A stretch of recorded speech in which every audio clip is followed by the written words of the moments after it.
how to make it happen ever since. We are thrilled to be working with Wichita Public Schools to purchase the former Park Elementary School at 1025 North Main to serve as the new MAC, which can also help achieve our goal of functional zero homelessness in our community. That means that more people are leaving homelessness for permanent housing than are entering it.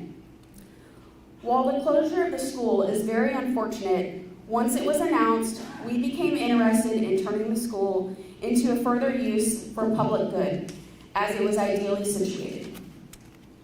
The plan is for the facility to also serve as Wichita's emergency homeless shelter and contain wraparound coordinated social services for unhoused residents. This is so crucial, especially those who are unhoused often face so many barriers outside or just their housing needs. The MAC would be able to provide services in one location and take away many of the hardships that unhoused residents face to seek help. The building could be ready to use for the 2024-2025 winter emergency shelter and could be fully in service to the community as soon as 2026. The center will feature a no-barrier, short-term shelter open 24/7 year-round and feature coordinated services to connect unhoused individuals to services and to transition them out of shelter services into affordable housing. The opening of the MAC will also provide unhoused individuals that are camping, loitering, or panhandling in the city a location and a center to receive both services and shelter, allowing providers to help them get off of the street and out of the neighborhoods. It will provide beds so that there is somewhere for them to go if they do end up living in a tent. We know that change can be difficult, and we want to honor, listen, and to respond to neighborhood concerns about this change. This is my district. I want to do everything I can and that the city can to address neighborhood challenges and make this site successful for everyone. One of the reasons we are hosting today's town hall is to provide initial information. So while we won't be able to have all of the answers today, what we will know is that unhoused residents are our neighbors, and we must do something to address the growing need of homelessness assistance in our community, much of which is very visible in the Midtown neighborhood where Park Elementary sits. Unhoused residents can often be found in the neighborhood already, so it is in close proximity to many ongoing homeless and social service organization facilities. And I believe on this map, or they might have reduced this in just a little bit, there's 49 services or organizations, resources within a 2-mile radius of Park Elementary. The MAC would provide a place to go so that those who are homeless have a place to be taken to with no barriers, and again, open 24/7 year-round.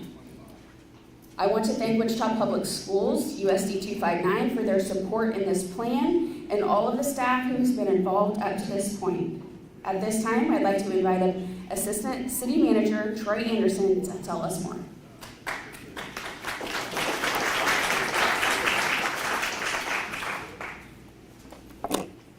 Thank you, Vice Mayor Maggie Ballard. I appreciate everybody coming out today. I want to thank you for taking time to come out and provide us with information and feedback. And we want to begin by kind of framing the conversation, right, around that this is preliminary, right? We've only just now begun, right, really kind of diving into what this looks like. And so as we go through this, even though we've done some preliminary work, right, this is still really, really preliminary, and no decisions have been made. We want to kind of, again, set the stage and frame the conversation. So with that being said, again, my name is Troy Anderson. I'm the Assistant City Manager here for the City of Wichita. So when city staff first learned of the availability of the property, we began exploring the possibility of using it for the MAC. Given its close proximity to multiple homeless service providers, the location is ideal for referrals and coordinated services, easy access and mobility for those needing services, and collaborating among agencies. So as you can see here, the location of Park Elementary School there, highlighted number 1 there in the center, and then everything surrounding that, all of the other service providers and services that are currently beyond. We have a poster board down here in front that you're welcome to come up and look at later on, but we wanted to continue to frame the conversation around. As this came available, as the site became available, we started doing our due diligence to determine whether or not it was a viable location. A couple months ago, we were going down the path of real estate evaluation for this, right? We developed a complex matrix that helped us understand better what the real estate opportunities were at the time. And this wasn't even on our radar, right? In fact, that's why we pursued other sites, okay? So since then, since USD 259 identified this location and this facility for closure, right? We have since run this through the matrix that we previously ran our real estate options through, and as you can see, it turned out really, really well for proximity to other service providers and a number of other real estate related benefits. Okay, so again, we are really early in the planning process, and throughout this process, we will continue to provide updates as the information is made available. With that being said, we do want to show you kind of what we've come up with so far. Okay?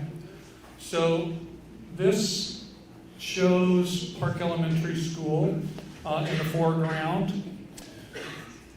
When we start talking about the project, right, what we are describing is a four various uses, right? First part is a navigation center, okay? Second part's a congregate shelter. Third part's a non-congregate shelter. And the last part is housing, okay? So generally when we refer to the map, we're talking about the navigation center and congregate shelter, but we also want to make sure that we're continuing to communicate that this is also about non-congregate shelter and ultimately housing, right? So you see Park Elementary School there in the foreground. We've gone through a little bit of a massing exercise, right, to kind of show what construction of new housing, supportive housing, would look like on the site. And again, as you can see, we haven't even got into architectural details. I mean, this is just a massing exercise at this point. Again, continuing to try to illustrate, we are really early on in the process, just trying to understand what the property can support. Okay, with that being said, we have started looking at the site plan and trying to start thinking about how the site plan could be best utilized to provide for those four, the navigation center, the congregate, non-congregate shelter, and housing. So you see there in the middle of the screen, the navigation center and the congregate shelter.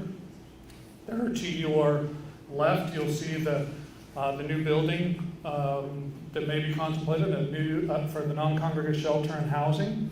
And then we've also identified maybe some of the other things that we may need to incorporate as part of the project: storage, starting to understand security, right? How the flow of operations might look, right? And so again, extremely cursory, right? But these are the concept plans that we've identified thus far. Okay, so now we go a little bit into, we've started thinking about, there's a tactic called crime prevention through environmental design, right? What are those things through environmental design, through architecture and landscaping and design? How are those improvements that we can make to help offset and mitigate the impact that we might see associated with crime prevention? So for example, right, natural access corridors, controlling access without a secured perimeter, right? Establishing somewhat well-defined boundaries of paths of travel, pedestrian paths of travel, where pedestrian travel is not allowable or encouraged, right? And so there are things that we can do at the site to help control pedestrian traffic flow and otherwise. Additionally, right, sight lines and other natural surveillance, right? So as we continue through our due diligence process, right, we're going to be extremely mindful of avoiding blind areas, encouraging self-monitoring, right, creating very open spaces so that those folks who are frequenting the facility and who are employed at the facility can also keep an eye on all of the activities surrounding the property. Even territoriality, right? Defining clear boundaries, right? Fences, screening, buffering, those kind of things to, again, control pedestrian traffic and establish clear boundaries of where folks can and cannot go. Also, things like lighting and other security-related improvements, right? You see these oftentimes on school and university campuses, right? What are those things in the environment that we can begin to start introducing to help improve safety and security of everybody involved? And then obviously, as we continue to think long-term about what this project might look like, right? We're already starting to think about what does it mean for ongoing maintenance, security. Again, a well-maintained site also establishes safe, secure places to participate. Okay, so one of the early questions that we started having to kind of wrap our head around, right, was just what are the possibilities of how many offices, how many programmable spaces, how many shelter beds could be created, right? And so there's a couple of different philosophies and ideologies out there, right? And so I'm going to show you this floor plan as well as the next floor plan, just to kind of show the difference between some of the philosophies around how these shelters. So this floor plan here that you see is drawn from some of the other folks who are in the industry across the nation around how they're responding to the design around shelter services, right? So in this particular design, this is kind of a pod style design, right, where you have a handful of beds, and those handful of beds have their own restrooms and other facilities within close proximity, right? So when we started walking through trying to understand how a renovation might maximize the usage and the reuse of the property, we identified here in this illustration or in this floor plan 166 beds with the ability to flex or expand that space during emergency shelter days and seasons when the environment and the climate is at its worst, right? And that could add an additional 76 beds, so for a total of, 230 some odd beds, right, in this particular design.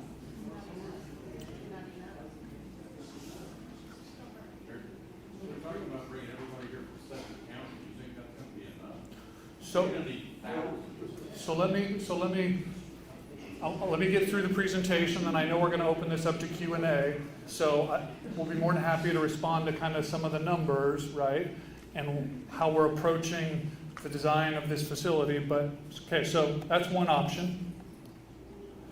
The other option is a more concentrated, where you have congregate beds, and then you have more congregate restroom and other showering facilities, right? And so we looked at how many beds, how many facilities could we introduce into this project if we approach it from the conversation of this sort of ideology methodology.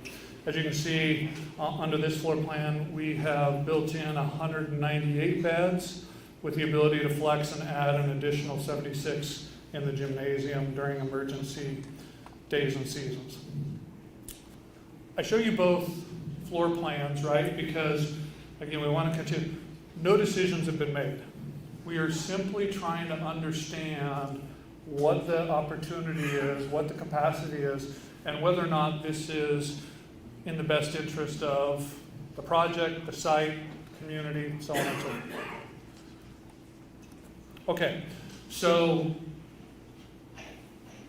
no decisions made. We'll continue to go to the property and gain access to the property, right? We'll continue to dive into better understanding what the renovations might look like and what the maximum utilization of the site might look like. A couple of the other questions that have been brought up, right, is how is this different than what we're doing now, right? So this approach, by having a navigation center, a congregate shelter, a non-congregate shelter, and housing all on the same campus, right? We are gleaning from other service providers across the nation. We're gleaning from industry standard and best practice, right? And trying to find that balance between those shelter services, the wraparound services associated with, and again, now transitioning folks into more permanent housing, right? And so we've established this diagram, right, to help folks understand that this is not a permanent approach to responding to those who are in need, right? The goal is to move folks and encourage and help folks move through the process, right? So not everybody's going through the same situation in life, right? So this is flexible depending on the circumstances that an individual might be going through, right? But for all intents and purposes, generally speaking, as folks enter a multi-agency center, right, they're going to immediately be surrounded with shelter services and other multi-agency services. We provided under the multi-agency services just sort of a laundry list of services that you might see at something like this, right? We're not saying that all of these are going to be available at this site, right? In fact, there may be some services that we haven't even thought of yet, right? This is just a sampling of what somebody might reasonably expect to see. So for example, clothing, computer labs, food pantries, meals, housing, laundry, so on and so forth, right? Okay, so as they transition through, right, the next step is to continue to provide those wraparound services along with 24/7 either congregate or non-congregate shelter space. So depending on where folks are at, what their circumstances are, right, staff will help assist in determining whether or not they're needing congregate 24/7 shelter space or whether they're in need of more non-congregate shelter space. Eventually, through case management and continuing to work with those who are in need, right, the goal is to help them transition into housing, which is why one of the buildings on this site will eventually become a transitional or supportive housing building, right? Because once those individuals transition into housing, they also need those continued wraparound services, right? And so you'll see with the case management that either transitional supportive or rapid rehousing, there's still going to be continued support through case management, with the idea of eventually hopefully getting folks into the Housing Choice Voucher Program, right? Which then allows them to transition back into the market, hopefully in a short order. Okay, so just a little preliminary presentation on the work that we've done thus far and what we've come up with thus far. So Wichita Public Schools Board of Education will meet Monday evening, June 10th, and discuss plans to divest of the facility. Okay. Additionally, on June 11th, Wichita City Council will meet and consider approval of an option agreement, which will allow city staff and our development partner an opportunity to continue to perform our due diligence. At this point in time, unless and until we obtain an option agreement and gain access, can we really go much further in our efforts to understand what those renovations may need to occur, what the costs are going to be, okay? And so the timeline over the next couple of days and weeks, right, we're looking at that Public School Board of Education meeting Monday night, June 10th. I believe it's at 6 p.m. And then again, City Council Tuesday morning at 9 a.m. Something else we want to announce is, again, assuming that 259 and City Council approve of entering into this option agreement, which again, it's just an option agreement, right? It gives a period of time to go do due diligence. There are a number of things that still have to occur in order to get to an actual purchase agreement and closing, right? There is environmental work that has to take place, right? We've got to continue to do our due diligence and understand what the cost implications of this are, right? And the other one is that the state legislature has to weigh in on it. So under state law, in order for a school district in Kansas to dispose of facilities, the state legislature has to weigh in. So I'm going to read this for you all. That way it's a bunch of legalese, but I just want to make sure that I'm not missing anything as I read this, okay? So the option agreement sets forth an exclusive first option term of 180 days, commencing upon the first of the following to occur, okay? So number one, that the Legislative Council waives the right to acquire the subject property. That's one option. The second option is that the legislature fails to timely adopt a concurrent resolution to acquire the subject property. Or three, the designated agency fails to take title within the time period provided. In addition to the 180-day exclusive first option term, the city has a right to extend the option term an additional 90 days by written notice to USD 259.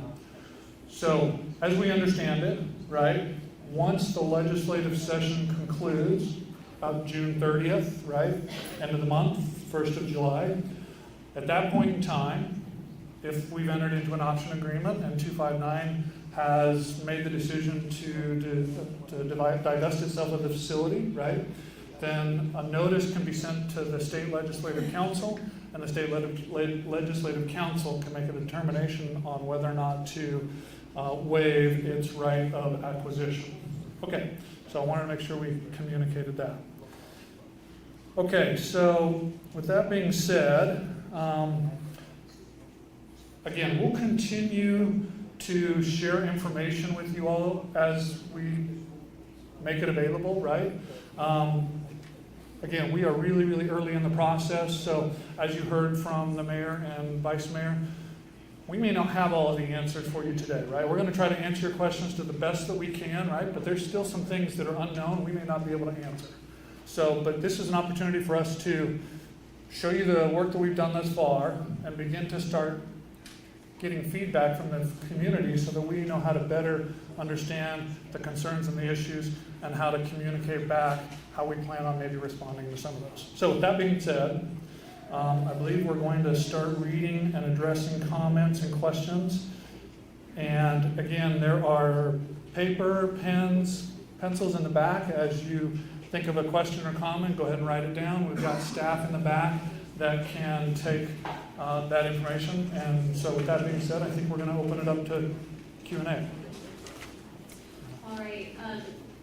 I can either read these from the back of the room, but if that's going to be confusing, I can run them up to the front. But we'll start back here. The first one is, and some of these you've already touched on, but let's go ahead and we can go over them again. Could you please explain the difference? Oh, so sorry. Let me use the mic. Can you explain the difference between congregate and non-congregate shelter? Okay, good question. So, congregate shelter is where you have folks who are being housed in a large room without separate rooms, facilities, etc. Right? So you can imagine, you've probably all seen pictures, right, of cots extended across and about a gymnasium or something, right? If you think back to the emergency winter shelter this last year that the city had, that was a congregate facility, right?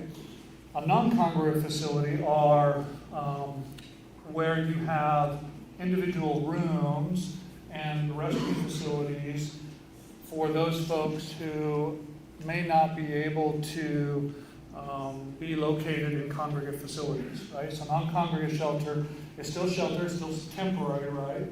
But it's in individual rooms and facilities to accommodate those that are perhaps in highest need. Perfect. And while we're going over some definitions, could you go over what no barrier shelter means? Okay, so there's a couple of terms that generally get thrown around: no barrier, low barrier, right?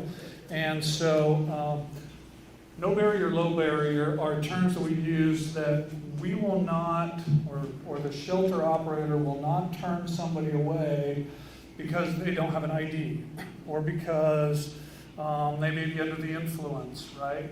Or they don't have any money, right? There are some high barrier shelters that require you to provide a form of ID, pay for shelter services, right?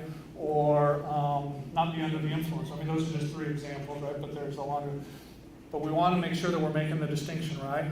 But this doesn't necessarily mean that there are no barriers, right? That if an individual is coming to the shelter and they have drugs, or they have a gun or a knife or another weapon, right? Through the screening process, we can refuse those individuals if they refuse to give up those possessions, right? And so we want to make the distinction, right? No barrier, low barrier. It's just not discriminating against folks, right, who may not have any money, who may not have an ID, who may be under the influence. That's generally what we talk about when we talk about no and low barrier. I'm sorry? No, not an emergency.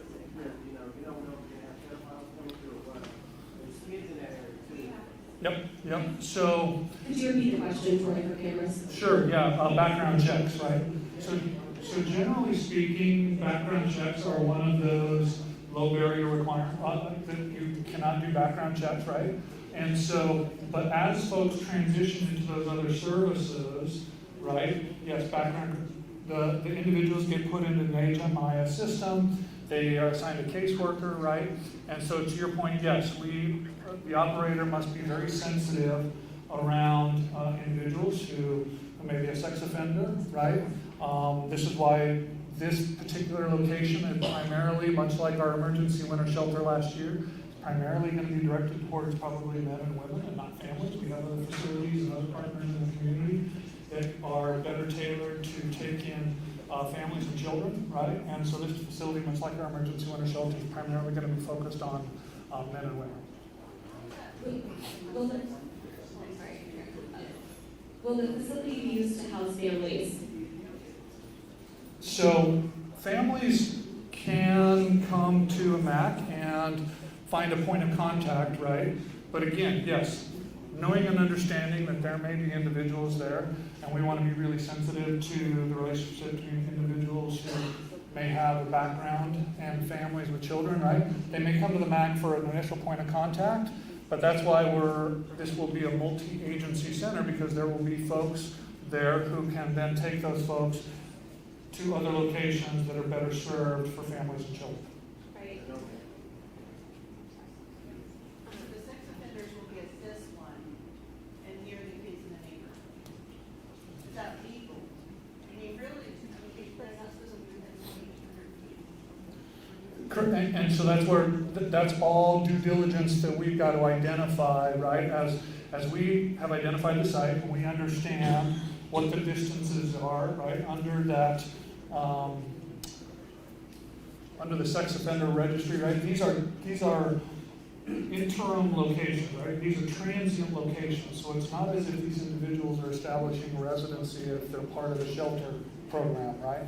But yes, to your point, as we're walking through individuals through case management and trying to identify permanent housing opportunities for folks, right? Or even temporary. If they're establishing a residence, then to your point, yes, they've got to be within, they can't be within a certain distance of schools and other things, right? And so, yes, our operators and the city is well aware of those rules and regulations, and that's something we're taking into consideration. So they can stay the night and it's legal. Where they walk around and they can't live there. Is that the difference?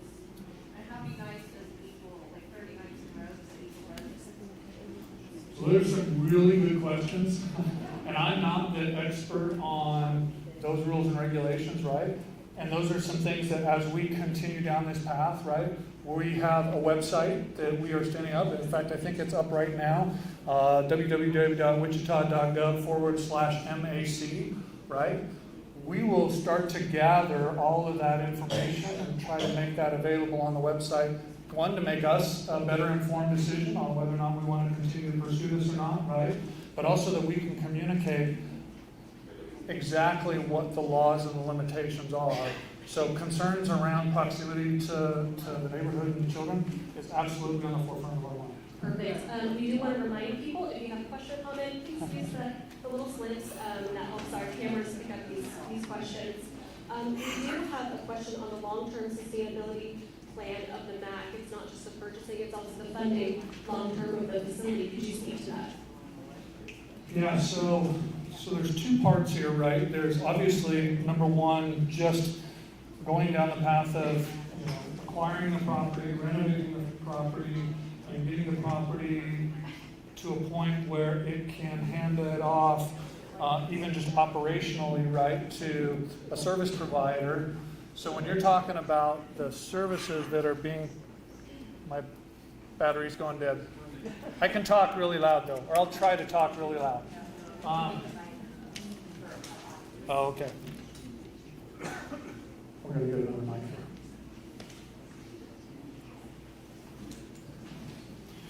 Okay, so first and foremost, we are simply trying to understand and evaluate sort of a capital investment, right? But at the same time, yes, we are having a number of conversations with existing service providers, other nonprofits in the industry, right, to understand what does the governance and operational structure look like. So, yes, to the question, our goal is, as we continue down the path of due diligence, we are also running a parallel path to understand the sustainability of long-term operations. I can tell you that the city is committed to assist in funding the ongoing operations, right?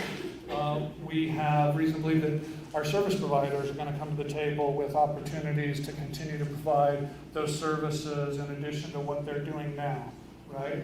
And then obviously there's an opportunity we've had some really good conversations with corporate and philanthropic sponsors, right? So as we continue down this due diligence period, we will also work towards a better understanding of what the annual operational costs are going to look like and how we can bridge the gap in trying to establish a more sustainable operating budget and fund to assure that this will continue years into the future.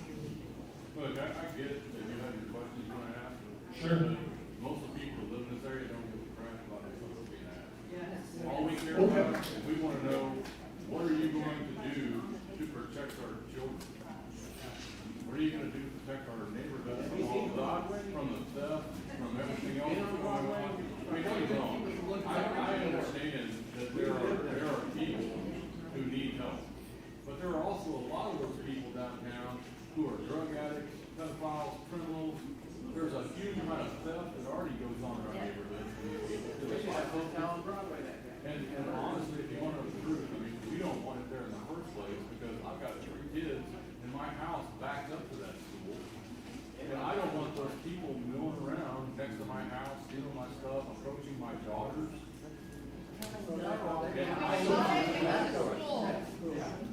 So let me try to respond a little bit to that, right? In the context of no decisions have been made. I know that you all keep making the suggestion that no decision has been made. USC 259 still has to make a decision next Monday night, and City Council still has to make a decision Tuesday morning.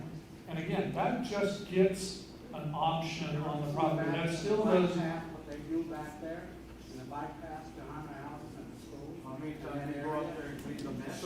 Okay, so let me keep going here. They're still gonna congregate there after, they're gonna be coming trying to pay bills, and they can't get in, they're gonna congregate back there. So let me keep going here, right? So, yes, let's just say for a moment that the city does obtain an option on the property. And over the next 60, 90, 180 days, right, we continue to go through due diligence.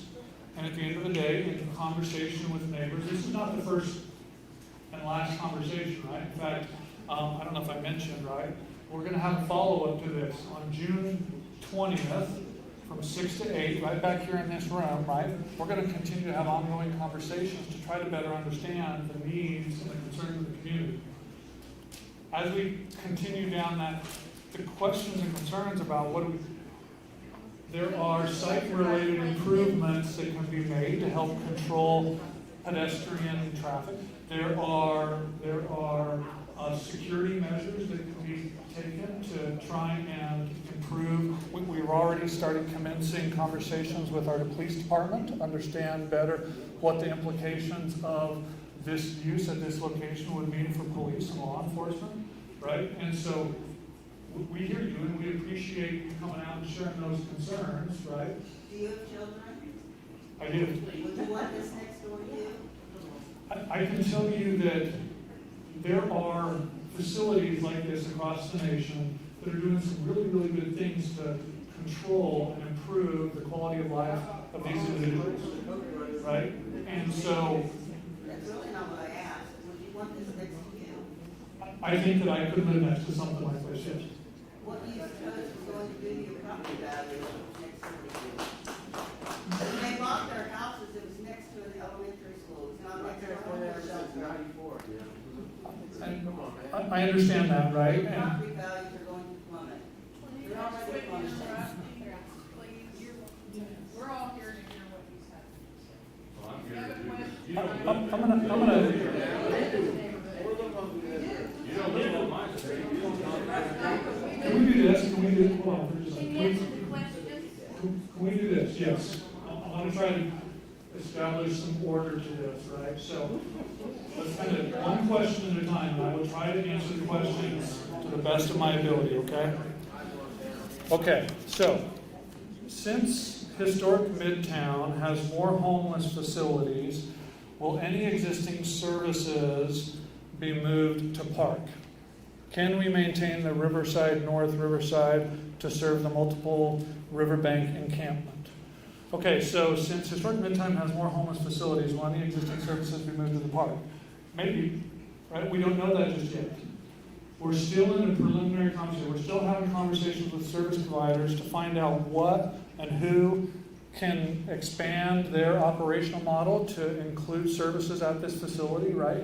We have a pretty good idea of what that looks like, but at this point in time, I can't answer whether or not any one particular service provider is going to do within this facility. I can tell you that there is robust conversation, and there are folks who are willing to expand what they're doing and bring services to a facility such as this. Can we maintain the Riverside North Riverside to serve the multiple riverbank encampments? That was the bus line. They're gonna change the bus line. So there's a bus line right now that runs up and down Broadway, and so obviously we're having conversations with the transit authority and the transit department to understand whether or not there are changes in the routes that can be made to better service and better accommodate folks. So yes, transportation is absolutely something we've started thinking about. What will the city do to stabilize historic Midtown and surrounding neighborhoods? Neighborhoods will need additional incentives and amenities as property values may decline, quality of life will be detrimentally impacted. Why would anyone move to historic Midtown? We don't know what the impact's going to be at this point in time, right? What we can glean from is we do know what happened when we moved the emergency winter shelter last year up to 21st and Grove, right? There were some lessons learned in that, right? But we also had engaged those neighborhoods and those residents within immediate vicinity of that emergency winter shelter, right? And we knew and understood the impact that providing those services adjacent to those residential neighborhoods, we have a pretty good baseline for understanding what the impact could and should be. We didn't see any property values decline as a result of it, right? And so those are things that we're just going to have to continue to do some due diligence on as we inform the elected officials and otherwise on whether or not this is a good decision for the community. Can I just say, I live in a neighborhood close to 21st Street, and none of that happened. It was not the case at all. None of this happened, what's happening today. So I'll visit with you. We actually had where's Megan? We actually had bi-weekly phone calls. We had a phone call once every 2 weeks or 3 weeks with representatives of the neighborhood, and they were representative. Maybe not everybody was involved, but there were representatives that were involved in. There were residential neighborhoods in close proximity to that location. I'm gonna continue to I'm gonna try to get through as many of these as I can, right? Why did the state say the homeless shelter could not be located on the west side of the river? That I don't know. I don't know. Yes, we were during the legislative session. There were some folks up in Topeka who they were actually working through a bill, and there was an amendment to exclude that location. What the context was behind it, truth be told, I have no idea. I have a written thing about that. Salina Republican J.R. Clayus introduced an amendment prohibiting the use of grant funds for homeless infrastructure at one site, Riverside Hospital, where the city had been offered an option to build its shelter. In an interview, he said the prohibition on the site was requested by another senator from Wichita. He won't say, they don't have any name. He said it's adjacent to a neighborhood, and the idea there was to prevent there from being construction right next to a neighborhood. So again, we don't know. There's speculation around what the driving force was behind that, but we don't know why that was introduced. There's speculation. I can acknowledge that. There was speculation from numerous, but nobody knows why that was actually introduced. Okay, if there is 6 months before knowing if the city has the building, how is this going to be an overflow for the winter? Okay, so let's talk a little bit about timing, right? So we're beginning of June right now. Assuming USD 259 and City Council advance the option agreement, we continue to do due diligence. That gives us 180 days to do due diligence. If we complete due diligence, if we get our environmental back, we get HUD approval, the state legislature, the legislative council waives their right. Let's just say mid-July, late July, right? If we can get through all of that and it's still determined that this is the best solution, right?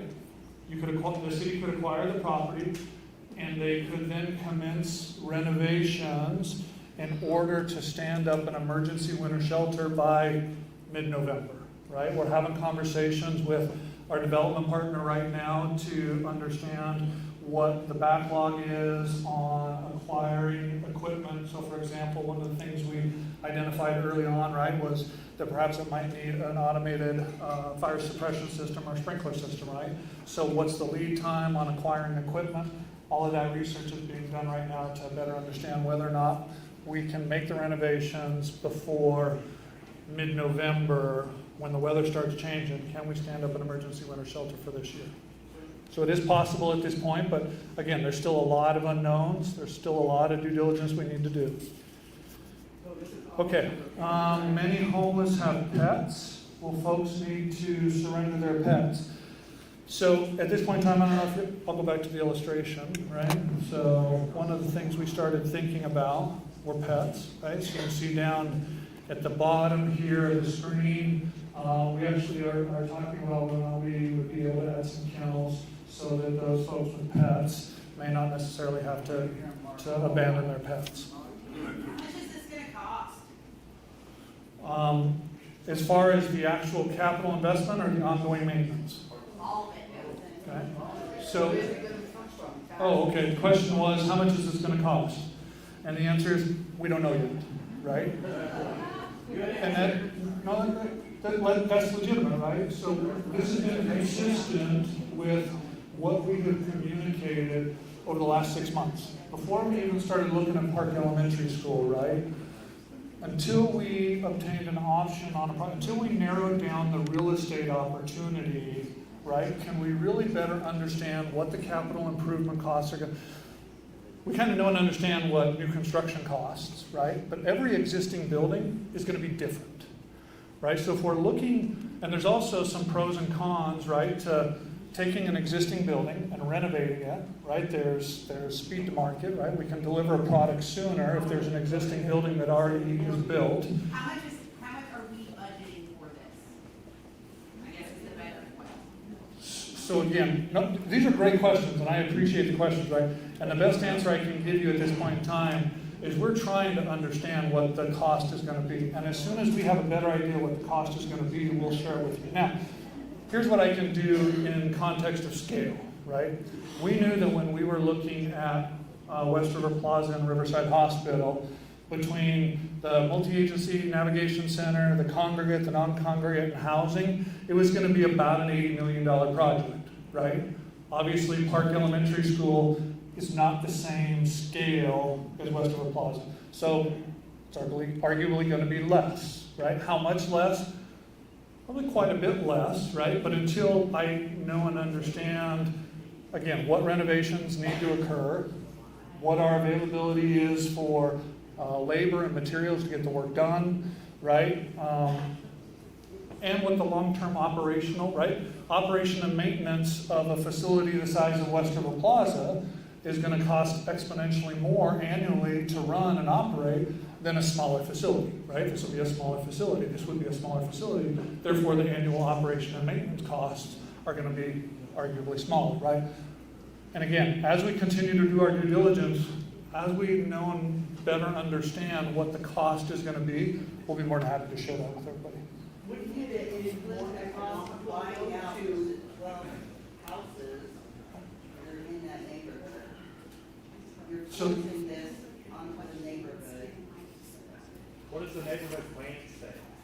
That was the city. So I'm getting bombarded with questions here, so bear with me for just a minute, okay? I really do, I'm trying to get through, and if I can get through all the written questions, right, I will continue to stand here and try to field questions as long as I possibly can. But let me try to, folks have tried to put their questions in writing. Let me see if I can't get through as many of these as possible.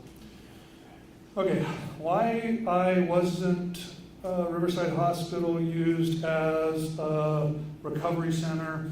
Why not use it as a battered women's shelter? Define and describe emergency homelessness. Okay, so why wasn't Riverside used as, okay, so one of the reasons why Riverside Hospital was not used, there's a number of reasons. Now, technically, we still have an option on Riverside. We're not entirely walking away from Riverside at this time. We still have an option on it. It could be an alternative, right? One of the biggest factors that has led to us shifting focus, right, is obviously this opportunity to present itself. It is a smaller facility. It may be less expensive. Most arguably, probably will be less expensive, right? It's closer in proximity to other service providers, right? Some of the issues that we were trying to think about and trying to overcome as we were looking at West River Plaza, Riverside Hospital, were logistics, right? Transportation. We understood that when we were going through the emergency winter shelter last year up at 21st and Grove, transportation costs were really expensive, right? Busing folks back and forth to the services that they were trying to obtain and then getting them back to shelter was a fairly sizable expense, right? And so by putting a facility within close proximity of other service providers, right, we can begin to kind of mitigate some of those costs.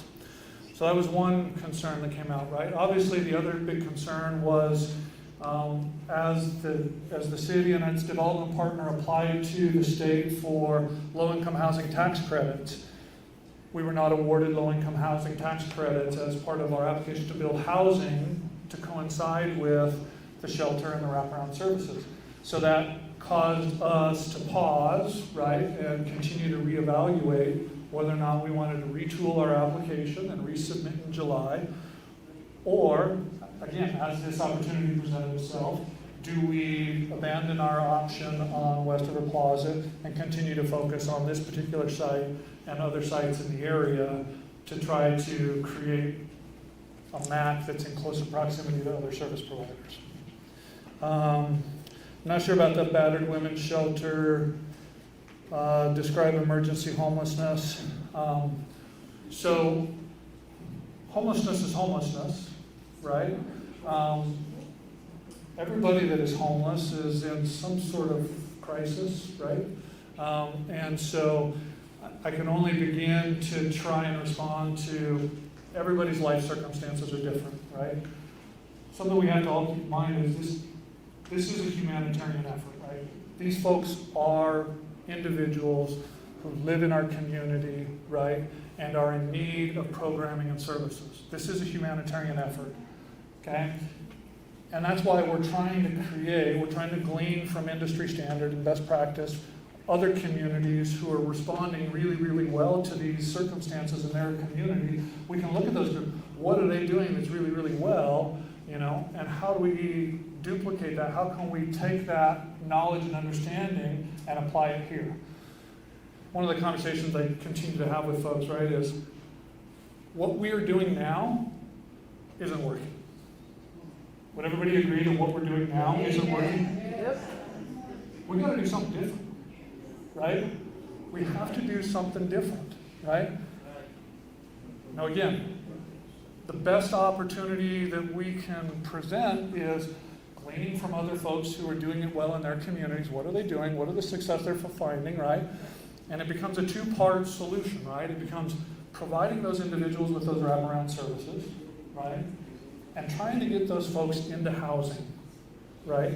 By getting folks into housing, they're more likely to continue to pursue services, and then provides them better housing, and it becomes this really good cyclical type of situation, right? Where we're hopefully transitioning folks. Re-entry into the market, right? This really is a humanitarian effort. We really are trying to better understand the successes we're seeing across the nation and trying to implement those here. Okay, so I'm running out of batteries again. I'm going to take 2 minutes. If you'll entertain me 2 minutes, I'm going to grab a quick drink. Give me 2 seconds.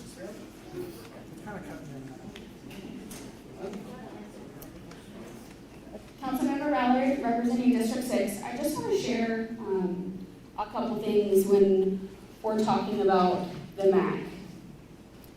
Everybody's tired. The community's tired. Our providers are exhausted. Years ago, we started having a conversation about the psychiatric hospital. We got one. It's coming. It's not soon enough, but it's coming. We need more healthcare workers. We got the biomed center. It's coming. We've been working so hard on all of these steps, and right now, we don't have a shelter. We have nothing. They're on the rivers, they're downtown, they're in people's yards, they're in people's businesses, they're everywhere. And it's because they don't have a shelter to go to. So, I get emails daily, at least 5, 10 maybe, talking about encampments. When we have the hot team go out, and Officer Nate talks to somebody that's camping along the river, and Nate can't call one of our providers and see if there's a bed, it is legal for them to camp. That is unacceptable for all of us. It's even unacceptable for the person that is sleeping on the ground. It's not okay. What we're doing is not okay. It's hard. There's not an easy answer. I wish there was, and we would have already had it done. We're not reinventing the wheel. We're taking best practices from other communities that have done it, have gotten to functional zero. It's hard. I'm sorry that this is a community effort, and it's not an easy solution. And I'm here to tell you, we still have an option on Riverside Hospital. This is not done. It is not done. I begged people to tell me, asking them what schools, if they knew, were going to be closed when the 6 schools. Nobody would share that information. I understand completely, not upset about it, just very antsy that I represent the Corps and obviously concerned about it. I learned a lot. I'm sorry, sir, I'm talking. I'm sorry, hold 1 second, please. I'm sorry? What is the city going to do to stop the homeless being bussed here? That's an excellent question. I've heard that from several people. I haven't confirmed it, but I've heard it from Chief. From where? Other cities. Well, then that's something that we need to address and that we will address. The reason for this meeting is to ask for feedback from people that live in the community. Mayor Wu, Councilmember Glasscock, myself, and Chairman Beatty knocked doors on Wednesday. Not everybody's door. Oops. But as many as I possibly could, and I talked to a lot of people. I talked to a lot of people this morning at the Midtown Neighborhood Association. I heard 2 comments that were in opposition, and I felt like because they needed more information. They don't want the school to be boarded up, broken glass, the whole 9 yards. They don't want the school just mothballed. I just wanted to jump up here and give Troy a break and say, I know this is not easy. I am here today as your representative for the area to get feedback. How can we help address concerns, get questions? You guys see things that I don't see living there 24/7. That is what I'm here for, is to get feedback. So, Thank you. yeah. Thanks for giving me 2 minutes, I appreciate that. Where's my feedback? We don't want it. Fair enough, right? And again, I appreciate those sentiments, and I would encourage you to talk to your councilwoman. Fair enough. Again, It's 94. I would continue to direct your opposition, if that's your position, to your council district representative, right? I'm really trying to use this session today to communicate and start responding to a broad base of questions. Okay, I think this question was asked a little while ago, so since this is a smaller than eventually needed, is there a plan for future final expansion at this site? So that's question number 1. Question 2, how to protect the safety of the neighborhood's values and their property values. So let me try to answer question number 1 first, right? So there's a couple extenuating forces acting on capacity, right? Obviously number 1, money, right? Number 2 is trying to figure out how to right size a facility based on so we can kind of glean from the emergency winter shelter last year. Last year, at the facility up near 21st and Grove, we had 250 beds, right? And at no point were all 250 beds full. I think one night the count got up to like 200, 183 maybe, something, I don't know, 180 or 200, something like that. So, again, looking at a facility such as this, if we can get 200 to 250 beds in this facility, right, even during those peak winter and hot summer seasons, right, that's a really good start. I'm going to come back to what we're doing now isn't working. We got to do something, and something is better than nothing, right? And so there are limited means and resources available to build a facility of 500 beds or 750 beds or even 1,000 beds, right? All we can do is look at the data, and the data tells us that between 200 and 250 beds, in addition to the beds that are available by other service providers, right? This is not the only facility in the community. There are other service providers who provide shelter beds or shelter space in the community, right? So this is just in conjunction with and complements the number of beds that other service providers. So to answer the question around, since this is, there are opportunities to expand though, right? I mean, anything can be done with money, right? There's opportunities to expand perhaps on this particular site. There are opportunities to expand possibly at other sites, right? And so at this point in time, we are simply trying to understand what's the maximum utilization at this site if this site is pursued. How to protect the safety of the neighborhood values. So I'm not a real estate appraiser, right? I've been in and around the industry for almost 20 years now. Generally speaking, right, property values are based on comps, right? And so now every appraiser is different. Every appraiser is going to look at a property value and the appraised property value different, right?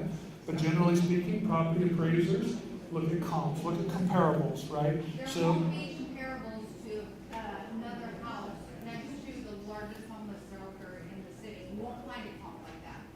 I understand that. I understand that. And that's where those professionals, right? That's where those professionals have to take that into consideration, right? They start with a baseline. It's a house, it's a 3-bedroom, 2-bath, 1,500 square feet, and they look at comps that have been bought and sold within a certain proximity, right, over the last 30, 60, 90 days, and they establish a baseline. And then they start making adjustments based on market conditions and other external influences, right? So it's really hard for me at this point in time. Number one, there's not a shelter there today, right? There's still, if we do go through this process, there's still a very long runway of getting to whether or not this actually comes to fruition or not, right? Today, there is no shelter there. Today, for all intents and purposes, it's an abandoned building, which also has an impact on property values, right? Not yet. Not yet.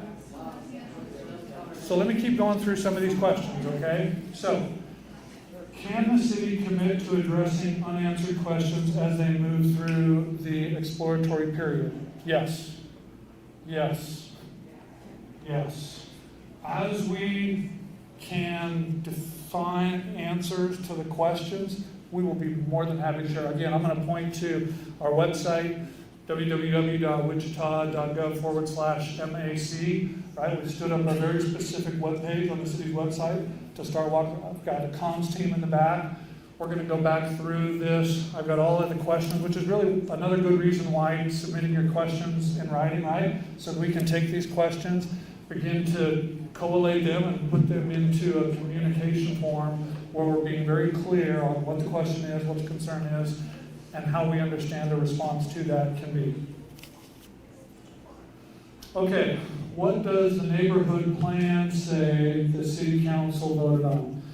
It's a good question. I can tell you that I actually had a conversation with the Metropolitan Area Planning Department this week. No, that's not what the question is. I understand. What the neighborhood association plan came up with when the city of Wichita voted on it back in 2010, 2012, something like that. Yep. I don't have the plan in front of me, and I'm not intimately familiar with all of the details of the plan. What I'm trying to tell you is I had a conversation with the Metropolitan Area Planning Department this week, and those are the exact things that we've started talking about and identifying. There's another one, right? A zoning change is going to be required. Right? Currently, the property is zoned TF3, which in the existing zoning district doesn't permit this type of use. Right? So, if we're going to continue down this path, one of the things that will have to occur is a zoning change. So, what are those zoning districts that would permit a use that includes a navigation center, that includes congregate, non-congregate shelter, that includes housing, right? And so, again, knowing and understanding how that is consistent with the comprehensive plan, even before the neighborhood plan. We started to talk, what does the comprehensive plan say? What does zoning say? What does the neighborhood plan say? What happens to the community zoning change? Say that again. If the zoning change gets done, what happens to that community zoning change? That's gonna, so let me talk a little bit about neighborhood plans, right? Generally speaking, and whether it's the comprehensive plan of the city, whether it's zoning, whether it's a neighborhood plan, right? That plan is a plan. It's used as a guide to try to better understand what could or could not, what should or should not occur within that neighborhood, and what the benefits of doing something different or what the impact of doing something different would have. Right? And that's all just going to have to be taken into consideration as we continue to walk through What kind this. of benefit? I'm sorry? What kind of benefit? Like, give me examples of benefit.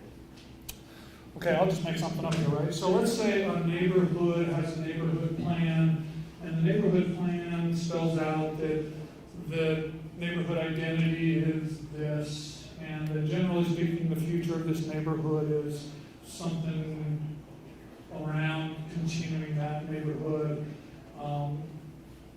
And so all of a sudden, along comes a grocery store.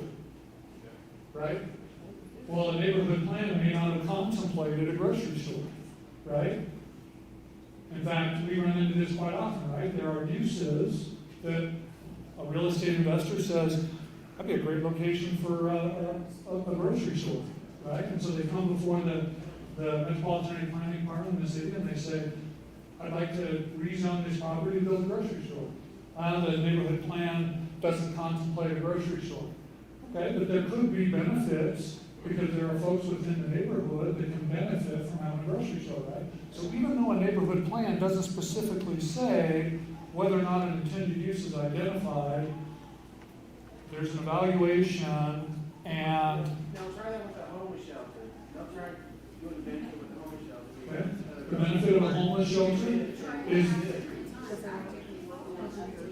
Get real. They're already on there you go. the street. You want me to respond to that? Street or in a building. I would just share that the president of Historic Midtown is currently working with the city to update the plan and work on a protective overlay for the area and for the neighborhood. So it is parts of that plan are a little outdated, but some of them definitely need to come to fruition. Unfortunately, it is 20 years old, and excuse me, some of those things maybe haven't been a huge priority, and that's why they haven't been followed through. That's why we're updating the plan to come up with a new modernized plan that fits the current neighborhood. So I just wanted to share that. And the president is in the back, and she is actively working on a protective overlay for Midtown, because currently Delano is the only neighborhood that has a protective overlay. Okay, so safety, homeless, come and go at any time, why rush, no notice, 1 day, house values plummet, get no advance notice like Riverside Hospital did, right next door to residential homes, no Spanish interpreted, no Spanish interpreter, large Hispanic. So I don't know, I'm gonna ask my comms team, is there a way to duplicate our communication MAC page in Spanish as well? Our website currently translates into how many languages? Okay. At least 50 different languages. There's a button on the bottom left of our website. You can translate to a whole bunch of different languages. Spanish is one of them included.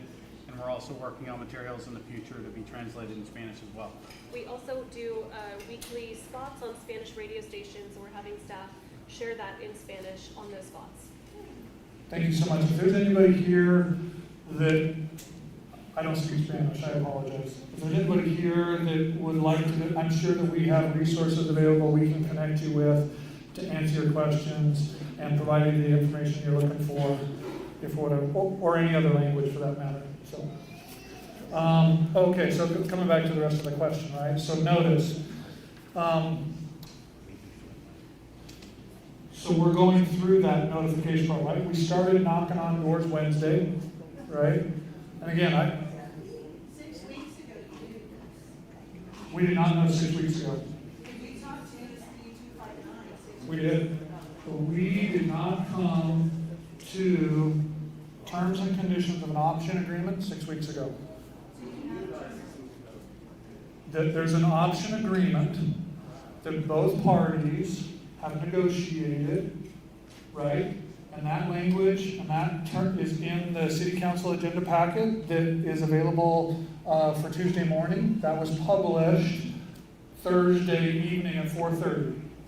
Okay, so here's a good resource for you as well, right? If you're looking for some more information, there's an agenda report, staff report, and there's an option agreement in the agenda packet for city council for Tuesday morning. It's available on the website currently.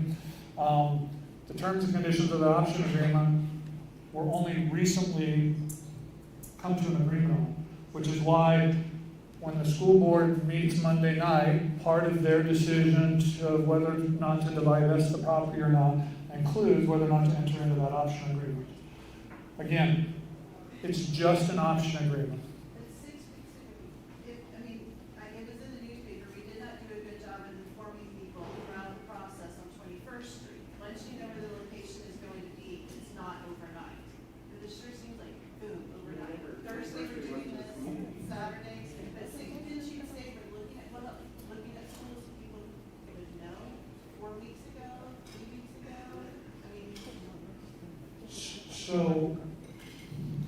I'm going to try to answer that this way, right?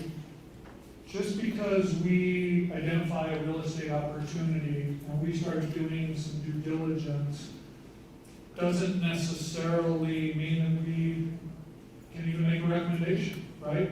Just because we identify a real estate opportunity and we start going through the process, we may realize that there are things that may not allow us to acquire that property, right? There's a lot of research and what we call due diligence, right? That goes into making a recommendation and a decision to acquire a piece of real estate. The option agreement that is going before City Council on Tuesday morning just gives the city an option to acquire that property in the future. That's it. Still have to have an environmental study. The state still has to weigh in, right? We may get through the process and realize that there isn't a path to obtaining the property. Which is why we're going to continue to engage the community over this. In fact, so if anything, we have reached out to the community as a whole and started engaging the community as a whole months in advance. Months in advance. Deadline thing for October and November. I'm sorry? What's that deadline thing for October or November that you talked about then? If you're referring to the emergency winter shelter, right? That's just the cold season. So, so first and foremost, let's talk a little bit about just shelter in general. So, the emergency winter shelter up at 21st and Grove closed April 1st? April 1st. It was the former Fundamental Learning Center, and the city has now disposed of that property. The city has now divested itself and sold that property. We cannot go back to that location. It's not an option. We do not have an emergency winter shelter for this upcoming 24-25 winter season. I'm sorry? And then right across from Jarden, there's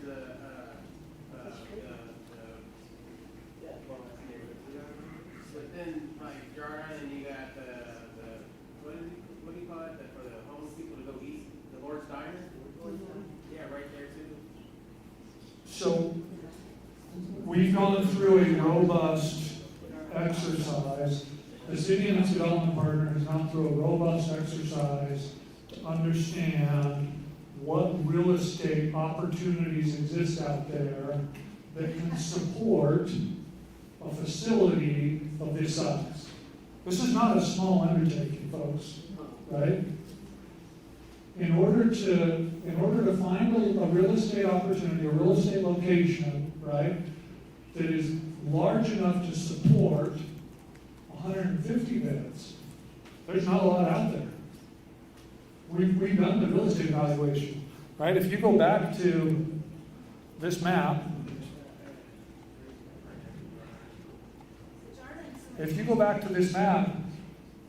and you go try to find real estate opportunities, even within a mile, even within 2 miles of existing service providers, there's not much out there.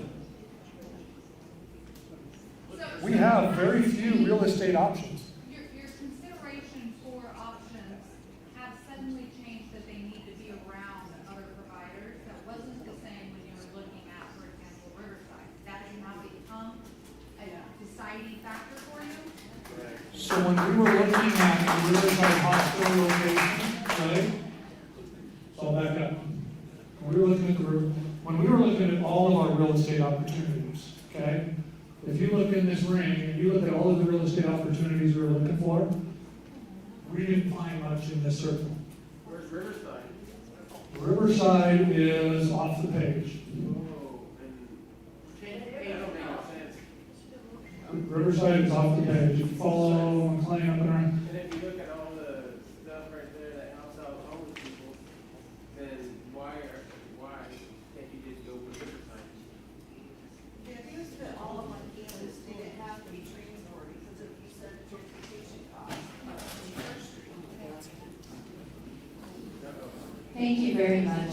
I understand that there are many concerns, and I know that there are many questions. But I'm gonna be very honest with you. We're facing a $13 million budget shortfall in 2026.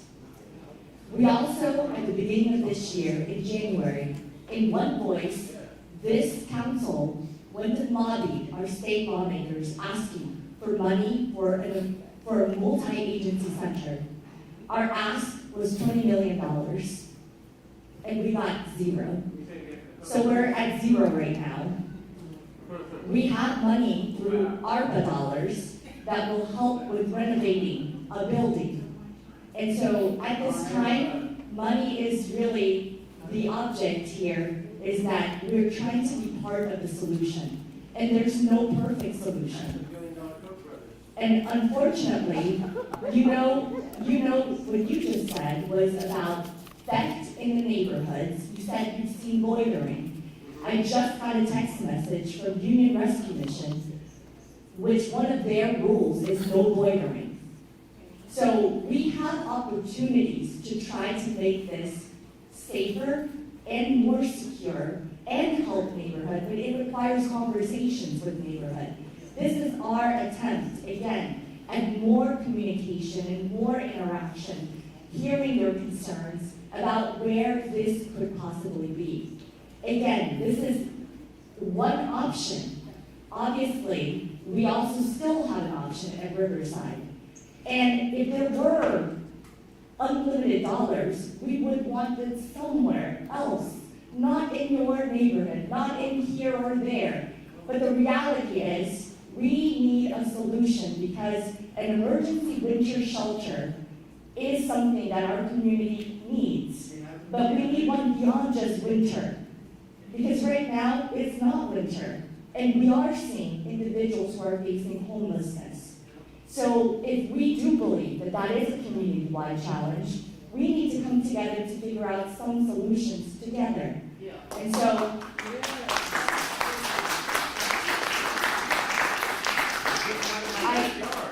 we want to help address more of these concerns, and I know that there's still this many questions to answer.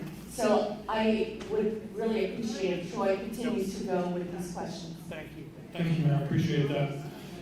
Okay, so how does it wrap around if services are not on campus? Services will be on campus, right? You look at the site plan, the floor plan for the two variations. You can see up on the top there that we are having robust conversations with other service providers, trying to understand if they were to come to the facility or expand their operations and provide folks at the facility what their office space and what their programming space looks like.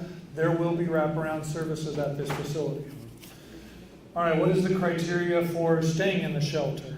So again, it's no barrier, low barrier, right? So we're not going to refuse folks because they can't pay or because they don't have an ID or they may be under the influence, right? But there are certain things that we can refuse.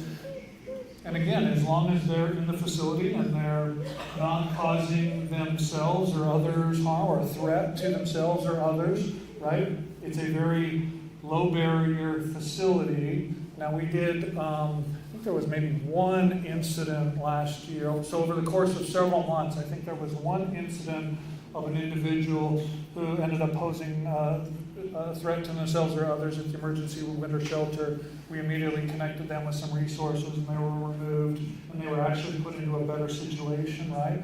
And so the folks who are operating these facilities are very good at managing the health and safety of the individuals themselves and also the others in the facility.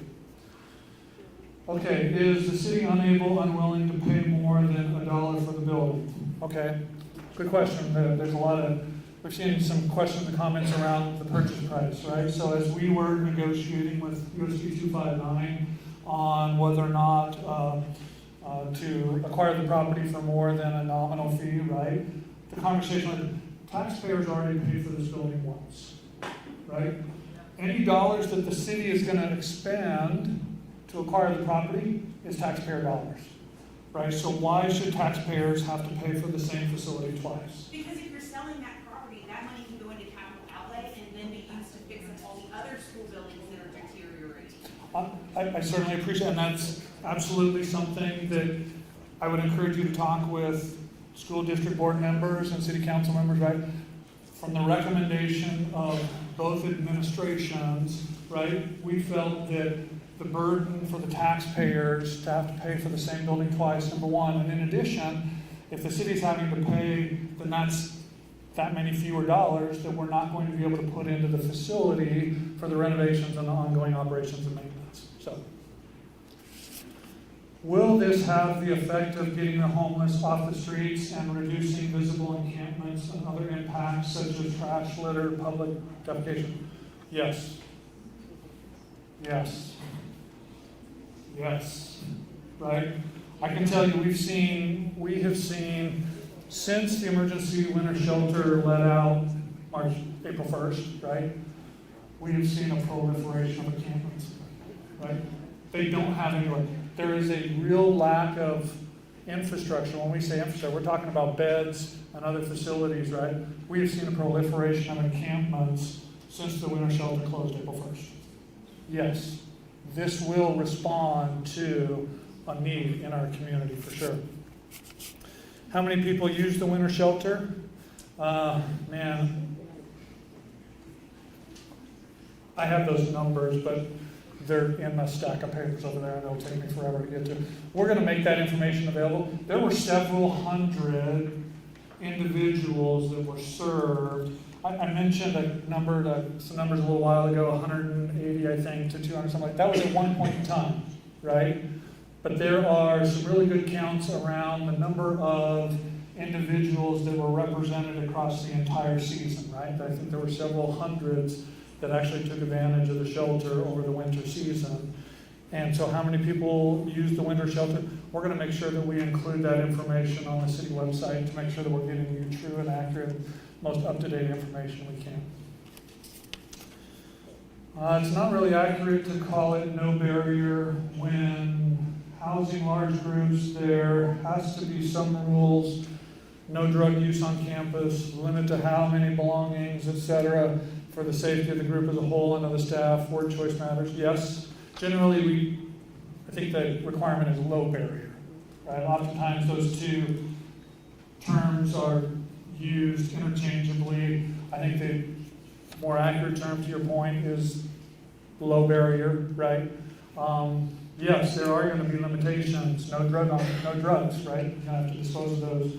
No drug use on campus. There's going to be no weapons, right? There are some limitations. It's not no barrier entirely, but so probably the more accurate is yes, low barrier. Oftentimes, again, those are kind of used synonymously with each other just because the alternative is there are barriers.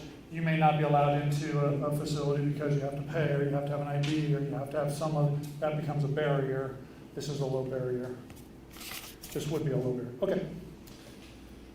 Hard to achieve functional zero legitimately when recidivism stats are not tracked or admitted. We must provide wraparound services more than 1 hour per week. Stop putting people in empty apartments with no resources. Agreed, right? This has to be both. This has to be connecting folks with the resources that they need. Not everybody needs the same resources, right? That's why originally the idea behind this was a multi-agency. It's not just one agency that provides one resource, right? We're having, again, really good conversations with a number of service providers, right? And how can we get all of those service providers into this facility, even if it is those are temporarily, right? Or at certain hours. Obviously, a facility like can't support every service provider, right? How can we do our best to maximize the use of this facility to try to get as many service providers in there as possible to try to respond to as many folks in their condition in life as we possibly can. Don't make decisions based on point-in-time count. Yep, they limited us to 5 hours and counting versus the usual 24. Agreed, that's just one data point, right? We don't base it just on the point-in-time count. There was some really good data out of that, and we try to look at trend lines and those kind of things, but that's just one data point.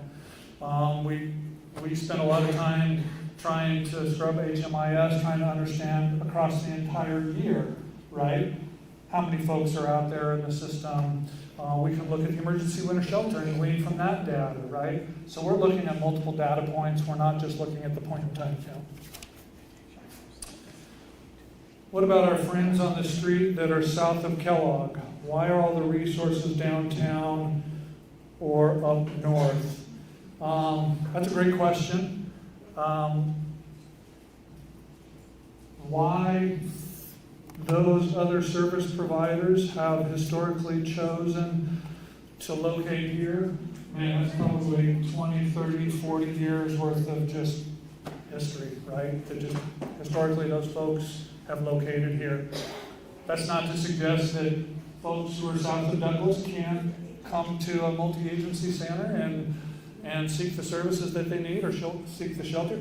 There is transit, particularly you see the 2 transit lines there that run down Broadway, right? They're one of the reasons why we're also looking at a location is proximity to existing transit routes, right? And so folks that can then use those facilities to not only get to and from the services that they need that are not within walking distance, right? But we would certainly support anybody in the community who is dealing with homelessness and crisis to be able to locate here in an easy way using public transportation. These downtown are already overwhelmed. How can they support more from South Wichita when they can't even handle what's downtown already? And to the you guys, I get it. I get the whole neighborhood thing. I have children, grandchildren, I have great-grandchildren. But they're already in your community. They're already there on the streets running amok. What difference is it if they're on the street or in a building? I get the whole property value. The ones that don't wanna go there, the ones that. Excuse me, I just wanna say, I've been sitting here this whole time, it's really frustrating when she just said, can we get through questions? It's very rude. So can we just be mindful, write it down on your phone? Thanks. Nobody running nothing down. Okay, I'm gonna, we actually got some updates, thank you so much. So there were, on the highest night, there was 200 individuals, give or take, probably 5 or 6. There were 200 individuals at the most demanding night. And then over the course of the entire season, there was over 1,000. There was actually 1,020 that were unduplicated. So more than 1,000 people during just a few short months that the emergency winter shelter was open that actually frequented the facility and obtained shelter support and were connected to other resources. Okay, as an area realtor, I can tell you that location greatly affects property values. I don't know as anyone who willingly wants to live next to a close proximity to a homeless shelter. These people's property values are going to plummet. Would you want this facility in your neighborhood? Who is going to protect the children? Again, I can't predict what is going to happen with property values, right? I've been, like I said, I've been doing this, not necessarily in and around shelter, but just, I've been doing this for almost 20 years, spent a lot of time in and around planning and development and zoning. I've seen a lot of uses come and go, right? I've seen a slaughterhouse that was put into the middle of a neighborhood, right? I've seen a poultry processing facility, right? I've seen sexually oriented businesses, right? There are a whole slew of uses, right, that exist in our community. And to speculate on what that impact might be on a property, I can't even get speculate, right? My best advice is if you have questions around how this is going to affect your property, speak to a real estate agent, right? Talk to a real estate agent. You can obtain, you can speak to property appraisers, right? They can help you better understand whether or not this will have, what kind of an impact this will have on your property value, right? I can't begin to speculate on what this is going to do to property values. I saw 33 organizations on that slide. Why can't they team up to fundraise and do it without taxpayers doing all this? We're talking to all of these folks, right? We're talking to all of these folks. It's a joint effort. Not any one of those organizations can do it on their own. It has to be a community, right? It has to be a community. And that's why the city, right, has sort of been thrust into this conversation, right? Because this is our community, right? These are our people. These are people who are living in our community, right? And these are people. And it's going to take not just one name on that list. It's going to take every name on that list, and the city, and the county, and the state. And there's probably 35 names on that don't even appear on that list, and it's going to take them, right? This is a community-wide issue, and this is going to take a community-wide effort. It's going to take everybody. Not one name up there can handle this. I can tell you that. Dear Wichita, stop dumping on Midtown and Riverside. We have too many homeless facilities in Midtown. This needs to go to another neighborhood. Every new service for homeless, we lose another business. Let me respond to a little bit of that. You're losing businesses already. Drive up and down Broadway. Hold on, let me finish. And we don't have shelter services. We don't have the infrastructure to support the unhoused individuals in our community. And we are already losing businesses. We also, here a little while ago, we were right, what we're doing now isn't working. We have to do something different. If we don't do something different, you're going to continue to lose businesses. We're going to continue to lose businesses. If we don't do something different, we're going to continue to lose businesses. We're going to continue to lose residents. We're going to continue to lose out on a whole host of other community benefits, right? We've got to do something different. We're losing businesses already, and we don't have it. We don't have the infrastructure, we don't have the shelter, we don't have the bed space, and we're already losing businesses. Got to do something different. Registered sex offenders living next to children illegal against the law, how will this be addressed? We're going to put some really good information out on the city. We're going to post all of the rules and requirements on, and that way it's not just conjecture, right? That we're going to get you some real hard legal opinions on what the connection between sex offenders and neighborhoods looks like. It's an insult to say you are helping the area, cleaning it up. Who will clean up people's yards, urination, defecation, liquor bottles, cigarette butts? So I'm going to build on that last kind of comment, right, where we're losing businesses today, where there's an adverse impact that the unhoused has on our community today. Because we don't have the infrastructure, we don't have the facilities for these folks to go to, right? Again, we have seen a proliferation of encampments since the emergency winter shelter closed April 1st, right? Over the winter months, we actually saw a downturn of that. Because they had a place to go, right? So the things that you're describing, right? Clean it up, who will clean the urine? Most likely, a lot of this is occurring because these folks have no place to go. That was 21st Street. That was quoted in the newspaper I wrote from 21st Street. What happened when they had the winter shelter? That's what neighbors said happened along 21st Street in their areas. So it's happening where the shelters are, not elsewhere. No. And so we have to make a distinction, right?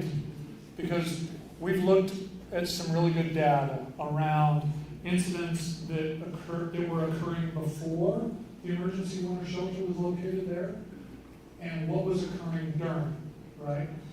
And there was a lot of activity that was taking place, a lot of illicit activity that was taking place in that neighborhood long before the emergency winter shelter was located there, right?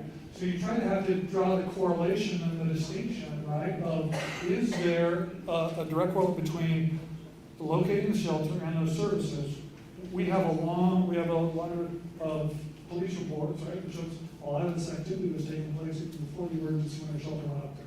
Right, so this stuff is happening in our community. It is. We're seeing the cycles of up and downs of this, right? because of the fact that we don't have these facilities in our community where these folks can go to and get the help and the services that they need, right? We're trying to respond to that. And again, whether it's this location or any other location, right? We keep coming back to, we've got to do something different. We've got to try and figure out how to find shelter and wraparound services for the unhoused individuals. We've got to try to do something. If it's not Park Elementary School, okay, fine, so be it, right? But we got to find somewhere, right? And there's not a lot of options out there. Does not meet MAC goals. Does not meet MAC goals. All services under one roof. Now buses and people walking. So there's also some, I'd like to put a hyperlink on the MAC page as well. I know that the city website already posts it, but there's a home ARP allocation plan that's available on the city's website that has some really, really good information. So as the city had this home ARP plan developed, right, there was some robust analysis and background, community, stakeholder engagement. There's some really good resources in there. So regarding whether or not this is achieving those goals, I would strongly encourage you to go check out that home ARP allocation plan. That home ARP allocation plan suggested and recommended that this is exactly what we do, right? That you put in close proximity and you try to put housing within close proximity to those wraparound services, right? So check out that home ARP allocation plan. There's some really good stuff in there about whether or not we're actually trying to achieve the goals and objectives set out before the city. You knew 6 weeks ago why just now have a meeting, June 1st Eagle article. Ms. Ballard never mentioned Park Elementary School. Just now a June 1st Eagle article. That's a good point. 6 weeks ago, students were still in the building, right? Hey, look, we get it. We also want to be really sensitive, which is why we've started this engagement, right? As soon as we possibly could, right? We want to be sensitive. We know and understand that there are families and there are children whose lives have been upended as a result of the Park Elementary School closing, right? That was not our decision. I say our, I say the city, right? It was not our decision. That was the decision of the Wichita Public Schools and USD 25 MAC Board of Education. And it wasn't just this school, it was 5 others, total of 6, right? It was not our decision, right? And I'm telling you, we had 0 conversations. It was nowhere on anybody's radar to even explore Park Elementary School until the Board of Education said, yes, we're going to show you this facility. And whether you believe it or not, I'm telling you, we respect the neighborhood and the community and the parents and the families and the children, right? That's going to be really hard for folks, right? It's a change in their life and in their life circumstances. They're going to have to find a new route to school and a whole host of things, right? We didn't make that decision. And I know it's going to be tough for a lot of those folks, right? But we had 0 conversations. We didn't even look at it. We didn't even look at it, right? Until the school made that decision. Now once the school and again, kind of the level of detail of all of the work that we've put in, right? Our development partner does some incredible things, but you can see we are nowhere near where we need to be in order to make a real hard decision on what the actual renovation is going to look like, the cost is going to look like. We've only had a couple of weeks to really kind of put any kind of work into this thing, right? So we want to be sensitive, we want to be understanding, right? We want to be supportive of the community, right? Which is why we're trying to engage you all as early and as often as possible over the next several weeks and months. Okay. Will there be a guaranteed safety protocol implemented with a check-in and check-out overnight residents? Yes. Yes, there will be standard operating procedures. There will be protocols on screening and intake and outtake and release again, we have to understand, these folks can somewhat come and go as they please, right? I can't force people to go to a multi-agency center shelter. I can encourage them, right? And at the same time, I can't force them to stay, right? These folks can come and go as they please. However, what I can control is how folks come in and out of the facility, right? We had an emergency winter shelter, we had a metal detector, right? Folks that were coming through screening, they had to go through a metal detector, right? They went through a screening procedure. As they checked out, you know, who's coming in and who's going out, right? There's robust protocols around operating facilities such as these. How will their unsolicited contact with our neighborhood be prevented, and how will homeowners be protected? A couple of different strategies, right? Obviously, and I'm going to give a shout out to our hot team. And our hot team is second to none, right? And if we could take our hot team and triple the size of them, right, I would. I don't have that authority, I want to say. Our hot team is second to none, right? Compassionate, caring, resourceful, right? Can no one understand the rules and regulations and their limitations, what they can do, what they can't do, and they are making an impact. So our hot team is going to be part of this solution. Law enforcement in general is not.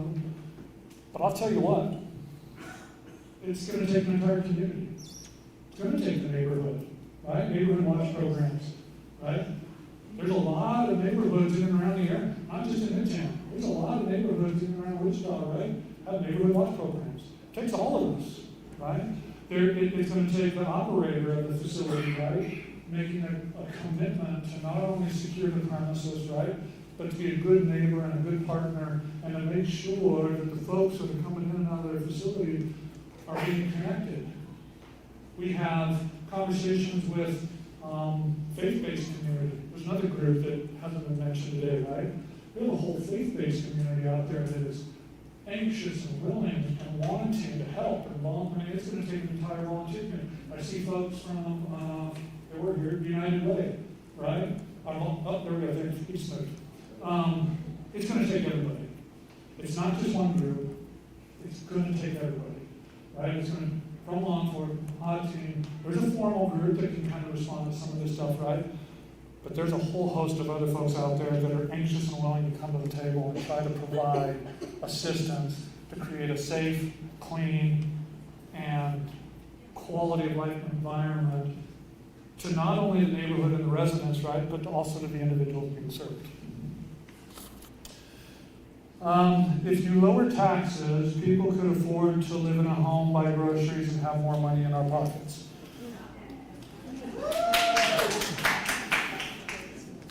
I'm not going to touch that one. I am not happy with the way the decision was made because we were not informed about the homeless.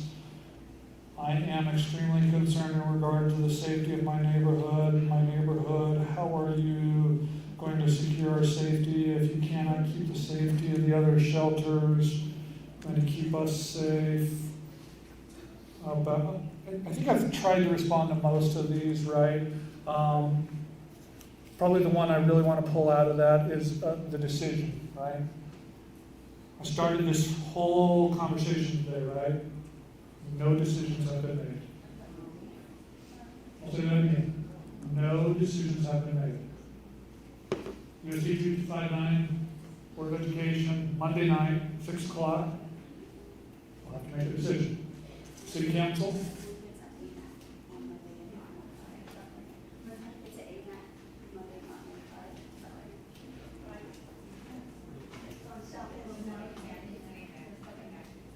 What time is it? Oh, okay. Thank you. So, the Board of Education meeting Monday night, June 10th at 6 p.m. at the AMAC building, not the North High regular meeting. So just for everybody's. Second, City Council has to make a decision. City Council, Tuesday morning, 9 a.m., City Council chambers, City Hall. No decisions have been made. Unless and until those two decisions have been made, and even those two decisions are only an option agreement, right? There's still a lot of due diligence that has to be done until an actual decision is made to acquire the property, begin the renovations, and try to establish a shelter at the location. There's a lot of decisions that still have yet to be made. No decisions have been made to date. Who will keep the neighborhood clean? There are families in the area. Will neighborhood children still be allowed on the playground?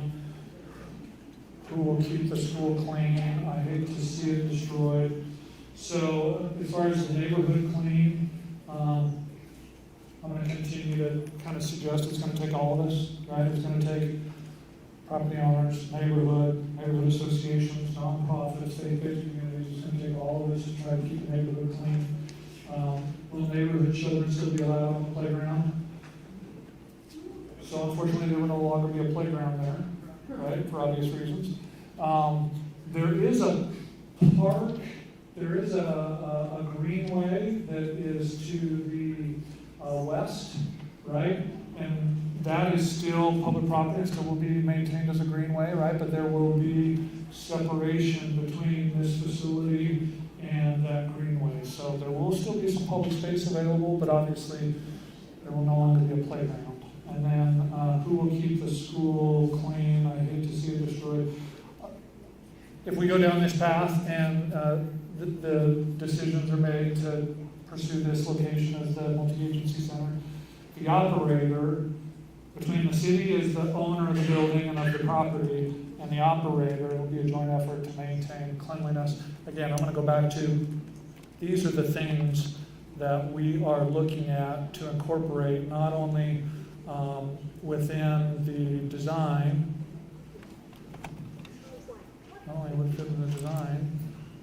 well, I think that already went there as well. You saw the strategies associated with crime prevention, right? Ongoing maintenance, cleanliness, those are all going to lead to a good environment for everybody involved. Projected cost and source of funding for ongoing operation of both MAC and congregate shelter. As that information comes available, we'll post it, we'll share it, we'll blast it out on media. You know, we've got a lot of opportunities to kind of push information out, right?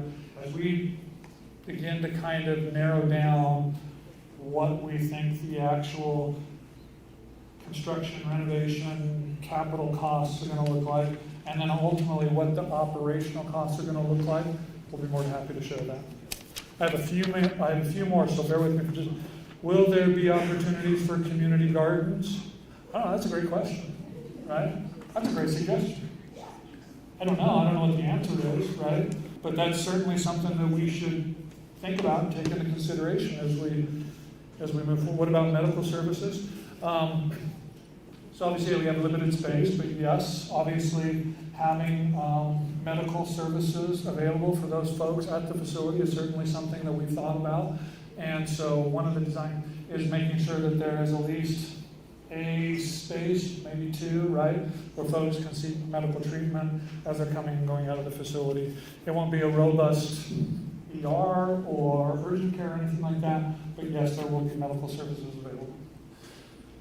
What does no barrier mean? I think we've kind of touched on that. Will there be separate areas for those with addictions and those without? It's a great question. So we talk about homeless, right? But it's not just homeless, right? You think about all the people that are involved in the homelessness task force. You think about all the folks that are involved in the Mental Health Substance Abuse Coalition, right? All of those folks have been at the table and have been helping, guiding, directing, advising us on what this could and should look like, right? So you're right, it's not just about homelessness, right? There may be services, there may be wraparound services that are provided to respond to folks who are dealing with mental health or substance abuse crises, right? It doesn't just have to be homelessness. How different will this be than the overflow? 24/7, 365, right? This isn't just kind of goal, and our objective is it's not just winter, it's not just seasonal. This is 24/7, 365, right? That's the goal. Can we redefine who is a stakeholder? Sure. When we talk about stakeholders, we're generally talking about folks who have a vested interest in trying to achieve the goals and objectives associated with arriving at functional net zero, right? That's what we're talking about when we talk about folks who are stakeholders, right? Folks who are in this space. I just mentioned homelessness task force. Check out all the folks that are involved in the homelessness task force, all stakeholders. You look at all the folks involved in mental health substance abuse coalition, all stakeholders, right? You look at city, county, state. I noticed there's some state representatives, I think even here, or came and went. Everybody is, people like those are stakeholders. That's what we talk about when we talk about stakeholders. To include those residents who bear the direct consequences of city decisions, both positive and negative. Absolutely, residents are, that's why we're having this conversation here today, right? We want to hear from you. We want to know and understand what the issues are, what the concerns are. I think we've heard a lot of them today. I think we already anticipated that those were going to be a lot of the questions and concerns, right? But we're certainly open to continuing to hear from folks to understand what the issues are and how we can start trying to respond to those. I'm 359. I got 2 left. What's the long-term sustainability plan for the MAC? We're developing it. So that information will be forthcoming. How do we prevent trash and issues from impacting the neighborhood? I think we've kind of talked about some of that. What plan can Midtown expect to see as a result? Once again, hosting the largest shelter in Wichita. Like we tried to, at least there will be more information forthcoming. What are the guarantees that the area won't start looking like the area of 1st Street and 2nd Street and Topeka Street? Operational model, right? 24/7, 365 support. How is it going to be funded in the long term? That information will be forthcoming. I'm out of breath. Thank you so very much, Troy.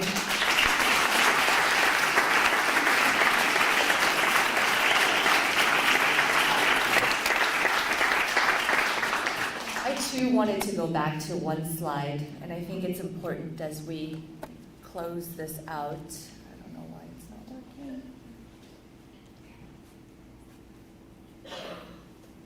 Right over here. Thank you again to everyone who came out today. This is not the last conversation. We will continue to have listening sessions. We will continue to be open for those concerns. And I was writing down the main topics that you all have said, let's focus on some more solutions. Let's get to an answer of yes. And I think it requires us to have more of this dialogue. So many of the themes around here were about property value. And I want to be very cognizant that that will be one of the things that I will ask staff to also consider, because property values do matter. And we also still have a lot of due diligence to do. This is, again, just the first step. No decision has been made. Vice Mayor Ballard, this is District Number 6. She cares deeply about District Number 6 and wants to hear your concerns. And as she mentioned, every day she gets multiple emails regarding homelessness, whether it's camping, tents, loitering. She gets these emails. And as a council of 7, again, when we came together in January, we were trying to focus on the priorities that this community said, please help us. This is a community-wide problem. Not only did we get community-wide survey results that shared with us what the 3 top priorities are when it comes to focusing our energy and our efforts. You said crime was number 1. You said streets was number 2.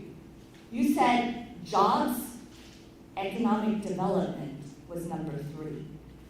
And the 4th was not on that survey, but we heard it from community. You said homelessness is truly a community-wide problem. So we have come together to try to find solutions, and it's plural, because we know that there's not one solution. We know that there are providers in this room, so I would like anyone who's a provider to those in the homelessness space to please stand up.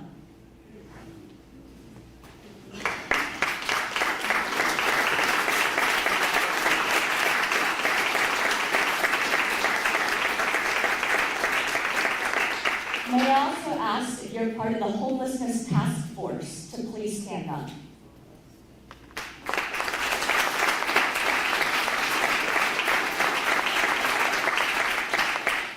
If you're part of the faith-based community and Justice Together, please stand up.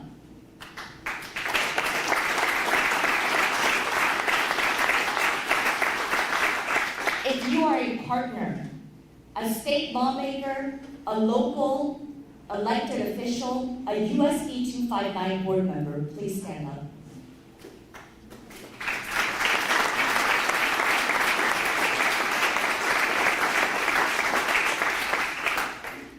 Last but not least, I want to say that it also will require those who are in businesses that want to help us provide resources to make this a possibility, to stay in this room, to help us find solutions together.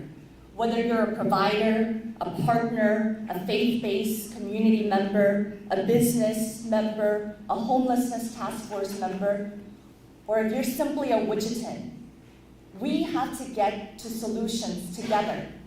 And it's going to require all of us. So I'm really grateful that we all came together today. We do hear your concerns, and we are listening.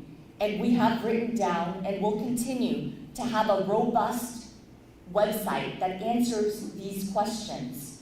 Again, that website is wichita.gov/NAC. The next 3 steps will be critical, and it will require you to continue sharing your feedback. Because again, no decision has been made. On Monday, this upcoming Monday evening, USD 259 will have their board meeting at the AMAC Center at 6 p.m. And you can share your feedback at that time. And board members will then make a decision. If it passes, only if it passes, will we then, on Tuesday morning, on Tuesday, June 11th at 9 a.m., have our regular city council meeting where again we will discuss whether or not we will sign an agreement to start moving forward with those conversations formally. Again, you will have an opportunity to speak up. Then we have June 20th from 6 to 8 p.m., which is immediately following the Homelessness Task Force meeting. We will have another one of these community listening sessions and community meetings. But as you can see, where we're at right now, it's not working. We have wonderful providers that are doing wonderful work trying to get us to net zero regarding homelessness. But they can't do it alone. And that's why this idea, a vision for a map to help individuals connect to the resources so that they can see the potential and really realize it, is where this map, the idea and vision comes after. We want individuals to find their true identity in finding solutions so that they can get into our community and be productive individuals that find fulfillment like we all want. And that is where we're wanting to see a map be part of that solution. And so I appreciate that you all came out here tonight, this afternoon, but I also again ask you to continue being part of this conversation, and we will not, again, not be addressing a lot of these questions. We will be addressing them via the website and through email. So again, wichita.gov/map. Thank you very much.